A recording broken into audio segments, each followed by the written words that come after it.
The giant alien ship came down from space like a black moon falling toward Earth. It was so huge that it blocked out the sun over entire countries. People all across the world looked up and saw darkness where there should have been daylight. The ship moved slowly, making no sound, but everyone could feel it, like thunder you feel in your chest before you hear it.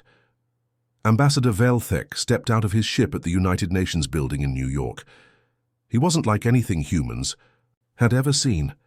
His body looked like it was made of living crystal, changing colors as he moved. Blue, purple, green, the colors shifted like oil on water. When he spoke, his voice echoed strangely, as if it came from everywhere at once. The world's most important leaders had gathered to meet him. Presidents, prime ministers, generals. They all sat around a huge table, trying not to show how scared they were. But everyone was thinking the same thing. This was it. This was first contact with aliens, and it wasn't going the way anyone had hoped. Species designated human, Veltek said, his crystal body pulsing brighter with each word. The Galactic Council has decided your fate. You will give us 25% of everything you have. Your metals, your technology, your people. This is not a request. This is how things work in our galaxy. The room went dead silent. 25% of everything. That meant 1 out of every 4 humans would be taken away. A quarter of all the food, all the machines, all the weapons. It was like being robbed by someone so powerful you couldn't fight back. Fleet Admiral Park Min-ho had been quiet until now. He was an older man with grey hair and scars on his hands, from years of military service. He had fought in 3 wars and never backed down from anyone. He stood up slowly, his chair scraping against the floor. "Counter-offer," Park said, his voice calm but firm. "You have 10 minutes to leave our solar system. After that, you'll find out why humans built weapons before we built peace treaties." Some of the other leaders looked shocked. Was Park crazy? This alien represented a galactic empire. Earth was just one small planet with primitive technology. How could they possibly fight back? Ambassador Velthek's crystal form flickered, and if crystals could laugh, that's what it sounded like. "You cannot be serious. Our scouts tell us your species barely knows how to travel between stars. You have simple rockets and basic weapons. What could you possibly do against the might of the Galactic Council?" General Kim Hanna had been standing behind Park the whole time. She was younger than the Admiral, but just as tough. Her hand had been resting on her sidearm, and now she smiled. The kind of smile that made enemies nervous. "Admiral," she said, still smiling that cold smile, "I think it's time to show our guest what we've been building while they weren't paying attention." Park nodded and pressed a button on his communication device. Across the solar system, things began to happen. On asteroids that looked empty and dead, hidden doors slid open. Weapons that had been disguised as mining equipment powered up for the first time. Space stations that appeared on no public maps suddenly came online. For 50 years, ever since humans first detected alien signals from deep space, the world's governments had been preparing. Not preparing for peace talks or friendly meetings, preparing for war. Because humans had learned something important from their own history. When someone stronger comes to take what you have, they don't usually ask nicely first. The alien ambassador's crystal form stopped pulsing. Even he could detect the massive energy signatures suddenly appearing throughout the solar system. Weapons powerful enough to crack moons, ships faster than anything in his database, defenses that his scanners couldn't even identify. "Impossible," Velthek whispered, his arrogant tone finally cracking. "Our intelligence said you were primitive." Admiral Park checked his watch. "You now have 8 minutes to leave. I suggest you don't waste them." Council Fleet Commander Zarvek sat in his command chair, feeling very confident about his next mission. His ship was massive, bigger than most human cities. Around him, holographic displays showed information about Earth and its people. Everything looked so easy. "Look at these humans," he said to his officers, pointing at the glowing screens. "They still use old-fashioned rockets that burn fuel. Their weapons shoot metal bullets instead of energy beams. They don't even know how to bend space or control gravity. This will be the easiest conquest in Council history." His lieutenant was a strange creature with 6 arms and purple skin. He came from a planet called Vela Prime, where his people had Learned to be very careful about new enemies. Something about the human reports made him nervous, though he couldn't explain why. "Sir," the lieutenant said, his 6 hands clicking together anxiously, "maybe we should bring more ships." The humans refused our tribute demand. "That's unusual. Most species surrender immediately when they see our power." Zarvek laughed, a sound like breaking glass. "More ships? For one tiny planet with primitive technology? Lieutenant, we have conquered 1,000 worlds. Some had energy weapons that could melt our ships. Others had shields that could stop our strongest attacks. These humans have none of that. 200 ships is already too much. We could probably take their world with 50. The lieutenant looked at his reports again. Something bothered him about the human response to their ambassador. Most species begged for mercy or tried to negotiate better terms, but the humans had just told them to leave. That was either very stupid or very dangerous. So what if they're hiding something? What if their technology is better than our scouts reported? "Impossible," Zarvek said firmly. "Our intelligence network spans the galaxy. We've watched every species for centuries before making contact. Humans have been in space for less than 200 years. They're babies compared to us. Deploy the standard subjugation fleet. 200 ships, standard weapons, minimal force. This will be over in a few hours." 3 days later, the Council fleet arrived at the edge of Earth's solar system. They dropped out of hyperspace in perfect formation. 200 warships arranged in attack patterns that had conquered worlds across the galaxy. Each ship was the size of a mountain, armed with weapons that could level continents. But something was wrong. Earth's solar system looked empty. Their sensors showed the planets in their usual positions, but there were no human ships rushing to defend their world.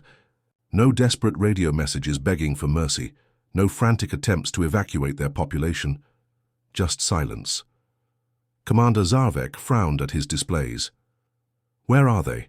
Our intelligence said humans are emotional creatures who panic easily. They should be screaming for help by now." Then a single transmission came through on all frequencies. The voice was calm, almost friendly. It belonged to Commander Lee Jinwoo, speaking from somewhere in the darkness ahead of them. "Welcome to human space," the voice said. "You're trespassing." Zarvek almost laughed. One human probably hiding behind some asteroid, trying to sound tough against 200 warships. "Human, surrender now, and we might let your species live as slaves." "We've been waiting for you," Commander Lee replied. That's when the first Council ship exploded. It happened so fast that nobody saw it coming. The massive warship just stopped. Then it started crushing inward, its hull folding like paper being squeezed in a giant fist. In seconds, the ship that had been bigger than a city was compressed into a metal ball the size of a basketball. "What was that?" Zarvek screamed at his officers. Before anyone could answer, the second ship exploded the same way. Then the third. Then the entire front line of the Council fleet, 50 ships, were crushed into tiny metal spheres by invisible forces. The humans had turned gravity itself into a weapon. Captain Choi Mina's ship was nothing like the massive alien vessels floating dead around her. The Soul's Fury was small, fast, and almost invisible to enemy sensors. While the Council ships were built to intimidate with their enormous size, human ships were built to hunt. She carefully steered through the wreckage of what used to be a Council dreadnought. Pieces of alien metal drifted past her view screen, some as big as houses, others small enough to hold in your hand. Just an hour ago, this had been a warship capable of destroying entire cities. Now it was just expensive junk floating in space. "Dragon Squadron, this is Captain Choi," she spoke, into her headset. "Remember our orders. We're not here to kill everyone. We want some of them to survive and go home with a story to tell." Around her, 20 other human ships moved through the chaos, like a pack of wolves. They were so much smaller than the alien vessels that they looked like fishing boats next to cruise ships. But these fishing boats had teeth. The Soul's Fury demonstrated what humans called their new combat philosophy. Instead of trying to build bigger guns or thicker armor, they had learned to fight smart. Every human ship carried detailed files on Council psychology, tactics, and technology. They knew exactly where to hit to cause maximum damage with minimum effort. "Target their engine room, not their bridge," Captain Choi instructed her weapons. "Officer, cut their power systems, not their communication arrays. We want them helpless, not dead." This was completely different from how the Council fought their wars. For thousands of years, the Council had won battles by bringing overwhelming force. Bigger ships, more weapons, superior numbers. They would show up, demonstrate their power, and most enemies would surrender without a fight. But humans didn't think that way. Humans had spent their entire history fighting opponents who were bigger and stronger. They had learned to win by being smarter, not stronger. They studied their enemies, found their weaknesses, and struck where it hurt most. The remaining Council ships were trying to reorganize their formation, but they couldn't understand what was happening. Their sensors kept losing track of the human vessels, which seemed to appear and disappear like ghosts. Every time they tried to target a human ship, it would vanish behind an asteroid or slip into their sensor blind spots. "How are they doing this?" screamed the Council commander over the radio. "Their ships are 10 times smaller than ours." Captain Choi smiled as she listened to the alien panic. "That's exactly the point," she whispered to herself. Her ship darted between two massive Council vessels, firing precisely targeted shots at their weapon systems. The aliens couldn't shoot back without hitting their own ships. It was like watching a mouse run between the legs of two elephants, biting their ankles while they stumbled around trying to step on it. Admiral Yoon Seo-hyun was watching the entire battle from Lunar Base, humanity's secret command center, hidden on the dark side of Earth's moon. For decades, humans had been preparing for this moment. They had studied every alien transmission, analyzed every piece of Council technology they could find, and learned everything about how their enemies thought and fought. "Sir," his tactical officer reported, "the Council fleet is in full retreat. 37 ships disabled, 12 destroyed, the rest running for the edge of the system." Admiral Yoon allowed himself a small, grim smile. This was only the beginning. The Council had sent a small force expecting an easy victory. When these survivors reported back to their leaders, the real war would begin. "Phase 1 complete," he said quietly, watching the alien ships flee on his display screen. "Now they know we can fight. Next, we teach them we can win." The message was already spreading across Council space. Humanity was not going to be easy prey. The Council was not happy about losing their first fleet to humans. In their long history of conquering worlds, nothing like this had ever happened before. Species were supposed to surrender when they saw Council ships, not destroy them. The Council leaders were angry, embarrassed, and determined to show the galaxy that humans were just lucky. "Send the regional fleet," ordered High Commander Vexis Theron from his crystal throne on the Council homeworld. 2,000 ships, enough to turn their entire solar system into dust. The massive fleet that assembled was unlike anything humans had ever seen. 2,000 warships, each one capable of destroying a moon. They came from dozens of different worlds, representing the combined military might of half the galaxy. Alien species that had been conquered centuries ago now served as soldiers for their masters. When the fleet arrived at the Centauri system, they expected to find a few hundred desperate human ships trying to defend their colony. What they found, instead, was something that would change warfare forever. Captain Song Dae-ho sat in the command chair of his ship, the Incheon Strike. Unlike the massive alien vessels around him, his ship looked almost fragile. It was sleek and fast, built for precision rather than brute force. But inside that ship was humanity's greatest weapon, an artificial intelligence that could think faster than any biological brain.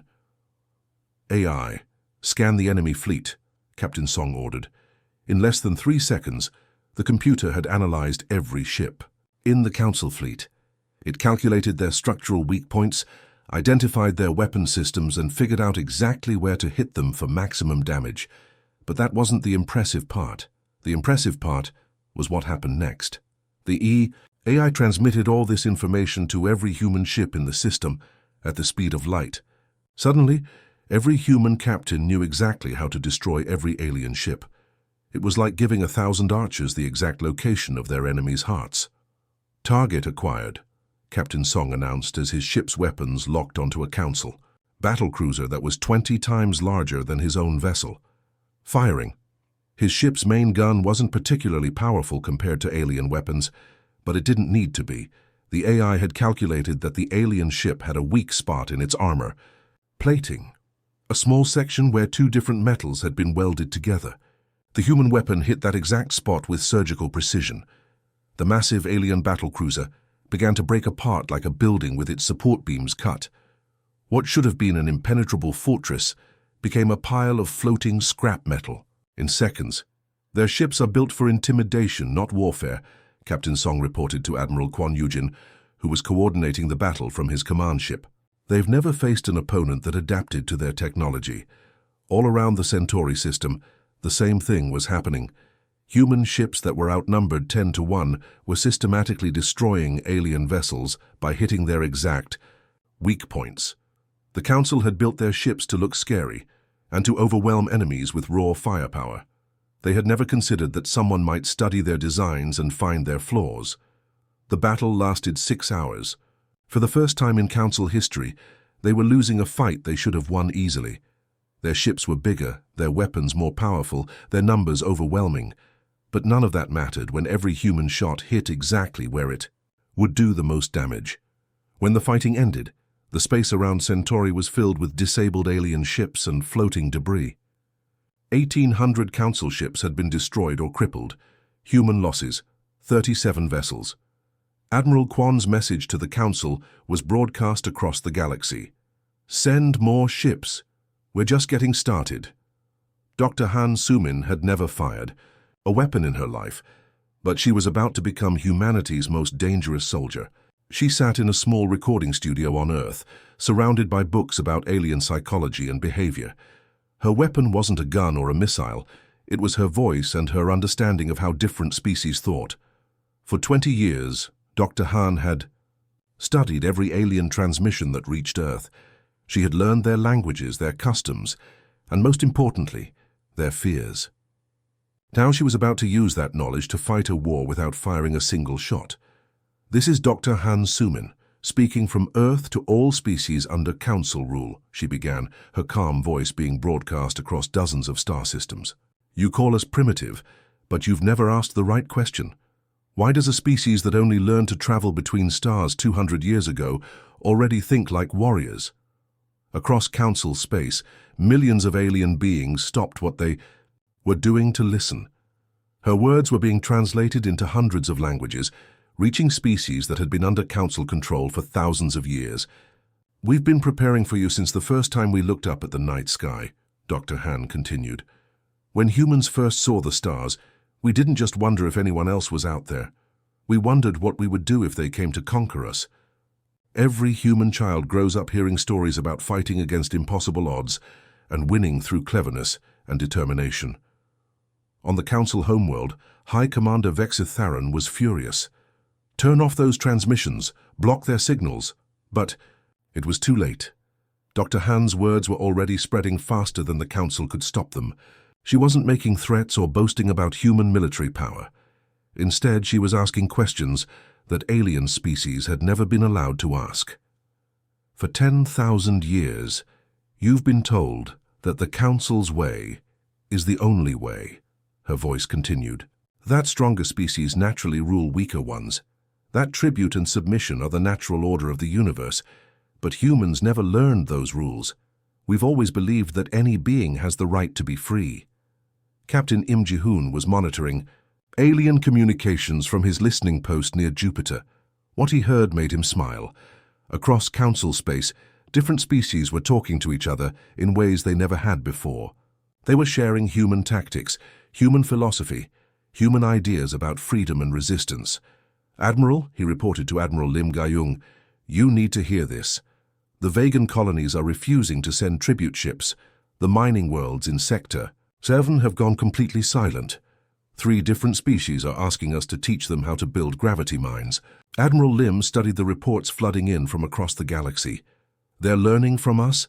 "More than that," Captain Im said excitedly. "They're teaching other species our tactics, our way of thinking. The Council is facing rebellion on a 4 worlds. Species that have been slaves for centuries are suddenly remembering what it feels like to fight back." Dr. Han's broadcasts continued for weeks. She never threatened anyone or called for violence. Instead, she simply explained how humans thought, how they approached problems, and why they refused to accept that might makes right. "The Council will tell you that resistance is futile, that you're too weak to fight back," she said during one broadcast. "But weakness and strength aren't about the size of your ships or the power of your weapons. They're about whether you're willing to stand up and say no when someone tries to take your freedom." The psychological impact was more devastating than any weapon. For the first time in their history, the Council was facing something they had never encountered, an empire-wide crisis of confidence. Their own subject species were beginning to question everything they had been taught. The Council's response was predictable. More threats, more shows of force, more demands for immediate submission. They sent larger fleets to rebellious worlds and increased tribute quotas for species that showed signs of unrest. But they still didn't understand the most important thing about humans. They had never learned the word surrender. The Council was in complete panic. Never in their 10,000-year history had they faced a crisis like this. Rebellions were breaking out across dozens of worlds. Their tributary species were refusing to pay tribute. Some were even building weapons based on human designs. The mighty Galactic Council, which had ruled half the galaxy without serious challenge, was falling apart. Fleet Marshal Kethmoran stood in the Council's war room, staring at reports that got worse every hour. His crystalline body pulsed with angry red light as he read about another failed military operation. "Enough!" he roared, his voice shaking the walls. "If we cannot control these humans through normal conquest, we will remove them entirely. Prepare the core fleet, every ship, every weapon, everything we have." The core fleet was the Council's ultimate weapon. 10,000 warships that had never been deployed together before. Ships carrying biological weapons that could wipe out entire planets. Planet-cracking devices that could literally break worlds apart. Weapons so terrible that most Council members had hoped they would never need to use them. "Sir," one of his advisors said nervously, "are we certain this is necessary? The humans are just one species on a few small worlds. One species that has turned our entire empire upside down in less than a year," Kethmoran snarled. "They call it the human solution, complete extermination. No survivors, no prisoners, no mercy. We will make an example of them that the galaxy will never forget." But when the massive Council fleet arrived at Earth's solar system, they discovered that humans had been expecting them. General Bei Hyunwoo had spent the last 6 months preparing for this exact moment. He stood in the underground command center beneath Seoul, studying tactical displays that showed the approaching alien armada. Around him, his staff worked frantically at their stations, coordinating the most complex military operation in human history, they think, in terms of overwhelming force, he explained to his officers. His voice calm despite the desperate situation. "Bring enough ships, use enough firepower, and any problem can be solved. But we think differently. We think in terms of acceptable losses." The human fleet that moved to meet the Council armada was pitifully small by comparison. 200 ships against 10,000. The odds were 50 to 1 against humanity. Any reasonable military commander would have surrendered immediately. But humans had never been reasonable. Captain O'Minji's task force had been working in secret for weeks. While the Council was gathering their mighty fleet, her teams had been sneaking into Council space and planting explosive charges on key supply stations, fuel depots, and communication relays. Now, as the enemy fleet prepared for battle, their supply lines began exploding behind them. Commander Park Jisu's stealth ships were so advanced that Council sensors couldn't detect them. While the aliens focused on the visible human fleet in front of them, Park's invisible ships moved right. Through their formation, they attached magnetic mines to engine sections, sliced through communication cables, and planted viruses in computer systems. Lieutenant Nam Yunbi led humanity's cyber warfare division from a hidden facility on Mars. Her team had been infiltrating Council computer networks for months, learning how their targeting systems worked. Now, as the battle began, she activated the viruses they had planted. Half the Council fleet suddenly found their weapons pointing in random directions instead of at human ships. Admiral Zhong Tai-hyung watched the chaos from his flagship, the Soul's Pride.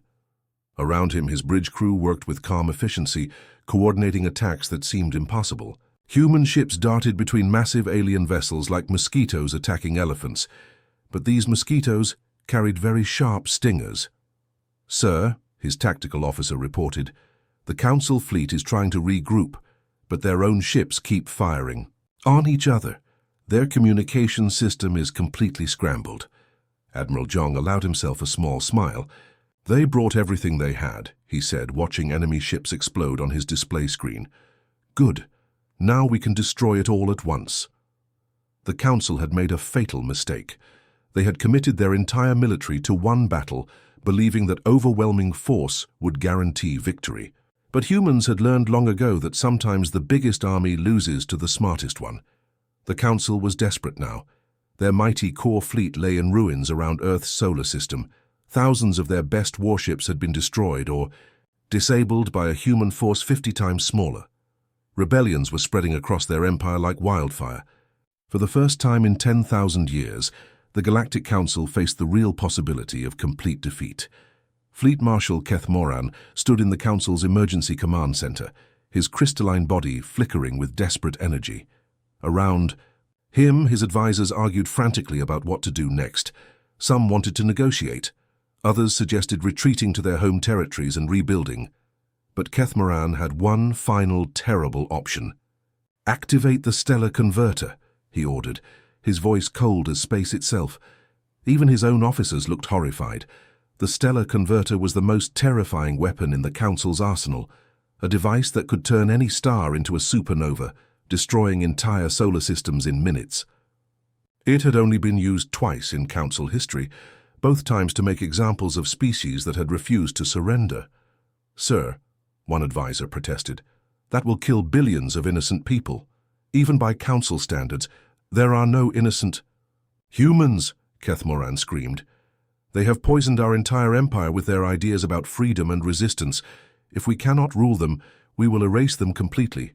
Let the galaxy see what happens to species that defy the Council." The massive weapon platform moved into position near Earth's sun. It was a moon-sized device, covered in energy collectors and reality warping equipment. When activated, it would destabilize the sun's core, causing it to explode and wipe out every living thing in the solar system. But the Council had made one critical mistake. They assumed humans would panic when faced with extinction. Instead, President Moon Hye-jin's voice came across every communication frequency in the galaxy, calm and clear. "People of the galaxy," she began, speaking from the presidential bunker, deep beneath Seoul. "The Council has chosen to threaten the complete destruction of humanity rather than accept that some species refuse to kneel. They want to see what happens when you threaten human extinction? Observe." Across Council space, something unprecedented began to happen. Ships that had been floating dead in the void for years suddenly came to life. These were sleeper ships, vessels that had been launched in secret by Admiral Shin Jung-woo decades earlier, long before the first Council ship had arrived at Earth. For 50 years, while the Council thought they were monitoring a primitive species, these ships had been traveling to every major Council world. They had hidden themselves in asteroid fields, disguised themselves as space debris, and waited patiently for this exact moment. Now they all activated at once. The Council homeworld's defenders suddenly found themselves under attack by ships that appeared to come from nowhere. Massive explosions lit up the planet's orbital stations as human forces struck with surgical precision. Communication centers, military bases, government buildings, everything that represented Council authority, was targeted simultaneously. But the homeworld wasn't the only target. Every major Council planet, every important space station, every symbol of their 10,000-year empire came under attack at the same moment. It was as if humanity had reached out across the galaxy and struck everywhere at once. Captain Yu, Seungri commanded the assault on the Council's capital world from his ship, the Busan's Revenge. His vessel was small compared to the massive defensive platforms around the planet, but it moved with deadly purpose through the chaos. "All human. Forces, this is Captain Yu," he transmitted, as his ship's weapons carved through the planet's shield generators. They wanted tribute from us. Today we're giving them revolution. The message was crystal clear to every species in the galaxy. If the Council destroyed Earth, they would die with it. Humanity had spent decades preparing for this moment, placing weapons throughout Council space like chess pieces on a board. Now all those pieces moved at once. The stellar converter continued charging, but its operators now faced an impossible choice: destroy humanity and watch their entire civilization collapse, or back down and admit that a single species had defeated the mighty Galactic Council. The war that was supposed to last a few days had dragged on for 14 brutal months. What started as the Council's simple demand for tribute had become the largest conflict in galactic history. Entire star systems had been devastated, billions of lives had been lost. The mighty Galactic Council, which had ruled half the galaxy for 10,000 years, was finally broken. Fleet Marshal Kethmoran sat in what used to be his command chamber, but now his hands were bound with energy restraints. His crystalline body had lost its bright glow and looked dull and cracked. Around him, the other council leaders waited in defeated silence. Their great empire was gone, destroyed not by a superior force, but by a single species that refused to surrender. The final blow had come when humanity's sleeper ships struck every council world simultaneously. With their homeworlds under attack and their fleets destroyed, the council had faced an impossible choice: use the stellar converter and die with humanity, or surrender completely. In the end, even their arrogance couldn't overcome their survival instinct. Admiral Ko Min-seok walked into the chamber, wearing his crisp human naval uniform. Behind him came representatives from dozens of species that had been enslaved by the Council for centuries. The room that had once echoed with commands to conquer worlds was now silent, except for the sound of footsteps. The surrender ceremony took place aboard what used to be the Council's greatest flagship. The massive vessel had been renamed the Liberation, and its crystal walls now displayed the flags of free species instead of Council symbols. The Galactic Council hereby surrenders unconditionally to the human-led liberation forces, Admiral Ko read from the surrender document. The terms are non-negotiable and will be enforced immediately. He looked directly at Kethmoran as he continued. First, the Galactic Council is dissolved permanently. Second, all tributary species are granted immediate independence. Third, war crimes tribunals will be established to judge every council. Leader for 10,000 years of oppression. Kethmoran's voice was barely a whisper. You cannot govern the galaxy. You are just one species among thousands. Admiral Ko's expression remained stern. You demanded submission from us, he said firmly. Instead, you got a lesson in why humans don't kneel. We never wanted to rule anyone. We just wanted the right to exist as free beings. The transition to a new galactic order began immediately. Foreign Minister Lee Chae-young, who had spent years studying alien cultures and languages, took charge of the massive task of reorganizing half the galaxy. It was like trying to rebuild a house while people were still living in it. Species that had been slaves for millennia suddenly found themselves free to make their own choices. Some wanted revenge against their former masters. Others were terrified of independence after so many generations of being controlled. Many looked to humanity for guidance, not because humans demanded it, but because they had proven that freedom was possible. We didn't fight this war to build an empire, foreign. Minister Lee explained to the first meeting of the new Galactic Assembly. The chamber was filled with representatives from hundreds of different species, some barely humanoid, others looking like living crystals or energy beings. We fought for the right to exist as equals, she gestured to the diverse crowd around her. For 10,000 years you were told that some species were naturally superior to others, that the strong had the right to rule the weak. That tribute and submission were the natural order of things. Humanity proved that was all a lie. The vegan delegates, who had been the first to rebel after hearing human broadcasts, stood and began a slow clapping that spread throughout the chamber. Soon beings from across the galaxy were showing their appreciation in dozens of different ways. Some clapped, others hummed, a few flashed bright colors, but the victory came with a heavy price. Earth's cities bore scars from Council attacks. Human colonies had been devastated. Millions of people had died defending not just their own freedom, but the principle that no being should be forced to kneel to another. As the ceremony ended and the former council leaders were led away to face justice, Admiral Ko stood alone, on the Liberation's observation deck, looking out at the stars. Humanity had won the greatest victory in galactic history, but they had also inherited the responsibility of helping build something better in its place. 5 years had passed since the mighty Galactic Council fell, and the galaxy was a very different place. Where once there had been fear and oppression, now there was hope and cooperation. The transformation hadn't been easy. Rebuilding an entire galactic civilization never is. But species across the stars were learning what it meant to be truly free. Ambassador Cha Dong-hyun stood at the podium in what used to be the Council's grand chamber. The room looked completely different now. Instead of the intimidating crystal throne where council leaders had once issued commands to enslaved worlds, there were simple seats arranged in a circle. Nearly 1,000 different species were represented here, from tiny insect-like beings to massive creatures that communicated through color changes. 5 years ago, this chamber echoed with demands for tribute and threats of destruction. Ambassador Cha began, his voice being instantly translated into hundreds of different languages by advanced computers.